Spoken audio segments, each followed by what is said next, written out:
When we look back on this sad, pathetic period in American history, we will ask the questions all who have slid into despotism ask. Why were we asleep?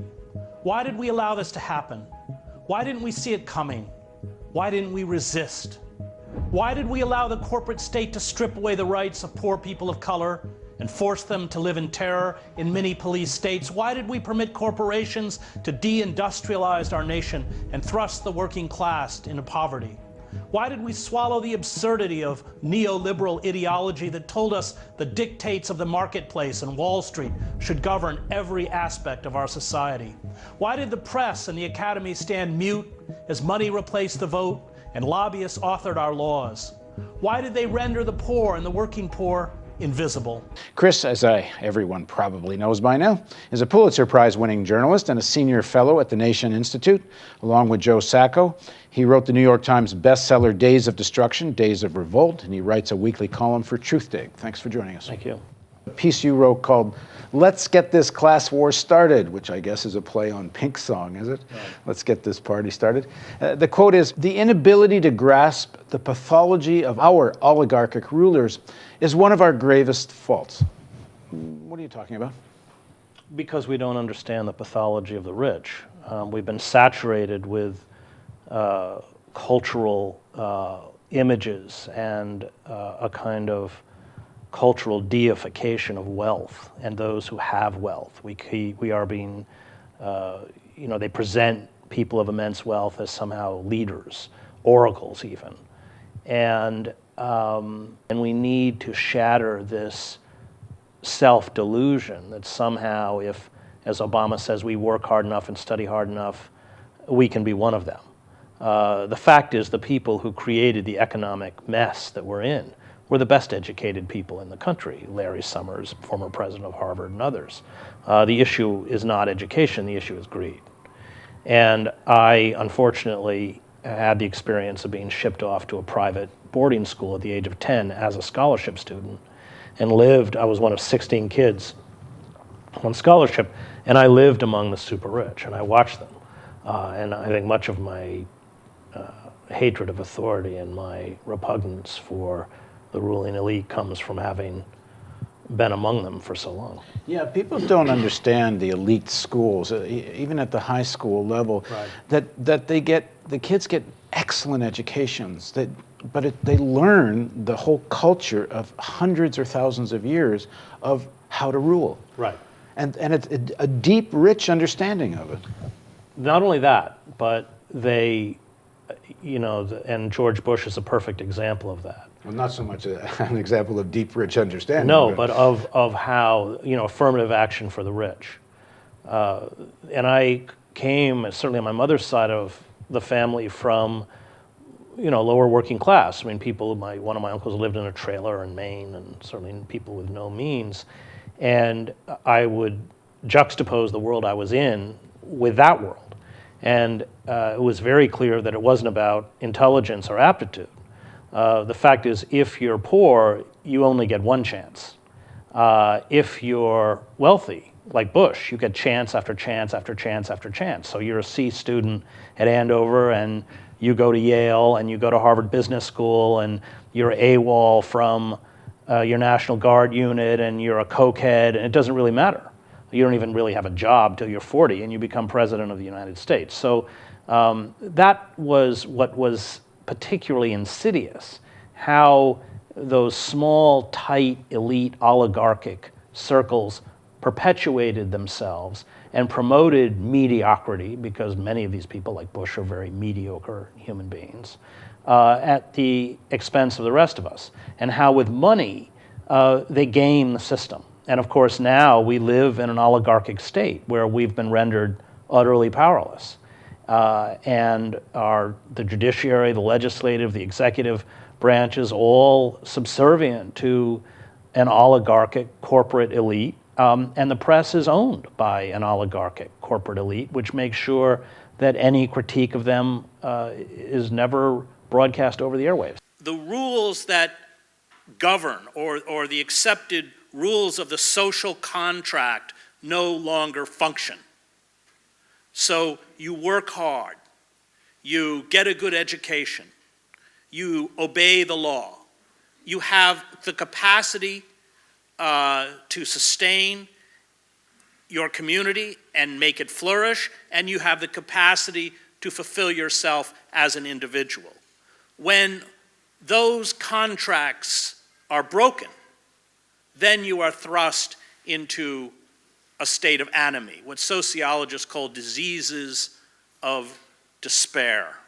And I think the argument of the book is that this social malaise, or what Durkheim calls anomie, which he defines as rulelessness. And by that he means the society no longer has rules, or at least the rules are no longer obeyed. I once had Ralph Nader, who I like very much, said, you know, you and I are not really radicals in the traditional sense of political life. We are conservatives because what we are really calling for is the restoration of the rule of law, which has been completely abandoned. And Matt Taibbi wrote a good book called Divide, where he spends time looking at the crimes of Wall Street and then spends time in the courts with the vulnerable who are preyed upon by a system. I mean, you go to part of the problem in cities like Ferguson is that because these corporations have, in essence, orchestrated a tax boycott. I mean, under Eisenhower, the wealthiest individuals and corporations paid 91%. And David K. Johnson has written a couple good books on this. You have 30 or 40% of these county budgets that are made up by imposing these ridiculous fines, including a fine called obstructing pedestrian traffic, which means standing on a sidewalk, not mowing your lawn, open container, Eric Garner, loose cigarettes. So on every level, politically, we live in a system, Sheldon Wolin, called inverted totalitarianism, where you have the facade like the late Roman Republic, but internally the citizen has been utterly disempowered. We have a court system that has become a wholly owned subsidiary of the corporate state, overturning our constitutional rights by judicial fiat. So it's rulelessness in that sense. And that is the destruction of the social bonds that give us meaning, dignity, status, a sense of place, stability, and purpose. And this was done by corporate forces, by the corporate coup detat that took place and held the primacy of profit above all else. That primacy of profit, where everything became a commodity, human beings became commodities, the natural world became a commodity that is then exploited until exhaustion or collapse. The rich are different because when you have that much money, then human beings become disposable. Even friends and family become disposable and are replaced. And when the rich take absolute power, then the citizens become disposable, which is in essence what's happened. There is a very callous indifference. I mean, these people, and C. Wright Mills wrote about this, in the power elite, they're utterly cut off. I mean, the only people they ever meet who are members of the working class are people who work for them. They're gardeners or they're chauffeurs. They live in self-encased bubbles. They have no real contact with reality. I mean, they don't even fly on commercial airlines, and yet they have absolute power. Now, that becomes very dangerous politically.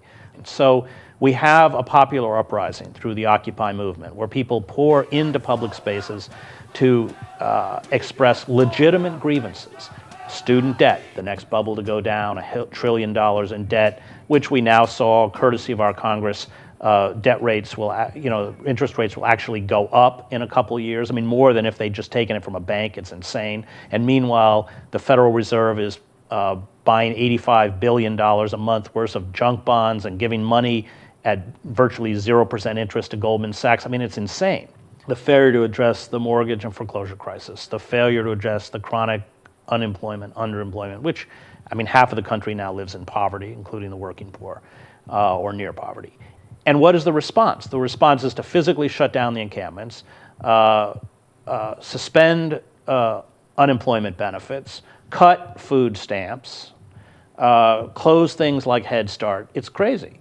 And that's what happens when you have an elite that is that unplugged, which our elite is.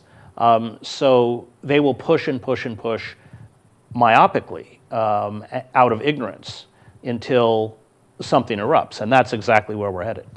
We don't live in a free market society. We live in a society where corporations at will loot the U.S. Treasury and the Federal Reserve and are bailed out by the taxpayer. And yet that fact of kind of corporate socialism for corporations is ignored. And yet and that's dangerous because there's an utter disconnect from the language that we use to describe our economic system and the reality of our economic system, which is essentially a system where corporations have become predators on government and taxpayer money. And we're all going to pay for it because most of this stuff, all these bonds that they're buying up, is garbage. It is things like foreclosed homes that on the books are worth $600,000, but in reality, because the electricity has been turned off, the basement's flooded, you'd have to spend money to raise it to put up anything of any kind of value. And that is going to blow right up in our face. And that gets back to the nature of the ruling elite. I mean, we are the most illusioned society on the planet. The airwaves are awash in lies. They very skillfully know how to humanize figures, I mean, even idiots like Donald Trump, to mask what it is they're actually doing to the rest of us. And I think we have to begin to puncture the very effective mirages that have been created. And corporations, of course, spend billions of dollars to create these mirages, to understand our reality. I mean, look at BP. You'd think BP was Greenpeace, given the amount of commercials that they're running about how much they care about the Gulf, when in fact they turn the waters of the Gulf into a dead zone and poisoned the shrimp and all of the other which they're selling us to eat. And yet we don't have mechanisms by which, or they're certainly within the mainstream, what major network is going to go do a serious documentary on BP? You're not going to confront those interests because at this point, these interests, they own or control the systems of information as well as the systems of education. Your article ends with, "The only route left to us, as Aristotle knew, is revolt." Well, because the mechanisms of incremental and piecemeal reform don't work. And you talked about the New Deal. The New Deal was the classic example of that kind of safety valve. And as Roosevelt said, I mean, his greatest achievement was that he saved capitalism.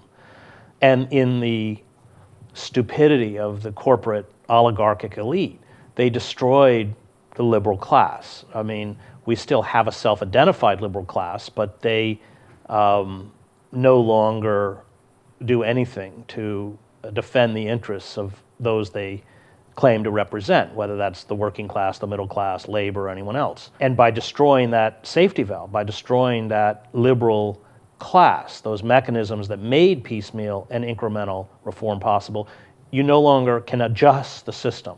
So you can't ameliorate the suffering or the grievances of the underclass, and now we're talking about half the country. Now, that means that if you want to resist, if you want to create change, you can't do it through traditional political parties, you can't do it through the courts, you can't do it through a corporatized media. You have to step outside the system and create popular mechanisms, mass movements that will begin to put pressure in a cruder way on the centers of power. That is the only hope we have left. The failure of our capitalist democracy was collective. It was bred by ignorance, indifference, racism, bigotry, and the seduction of mass propaganda. It was bred by elites, especially in the press, the courts, and academia, who chose careerism over moral and intellectual courage. Our rights as citizens were taken from us one by one. There was hardly a word of protest. America is rapidly devolving into a third world nation run by oligarchs, corporations, and militarized police. Our anemic democracy is being replaced by an authoritarian state led by a demagogue who cares nothing for the rule of law. Tens of millions of people, brutally controlled, already live in perpetual poverty. This is the result of unchecked corporate capitalism. The goal is to make us all serfs on the corporate plantation. Thank you for watching. You can find us on rt.com/oncontact. See you next week. I don't share this culture's mania for hope. I think it's very dangerous. And I think the hardest thing before us is to face what's before us, honestly. And because it isn't pleasant. It's scary. I got kids. I'm terrified.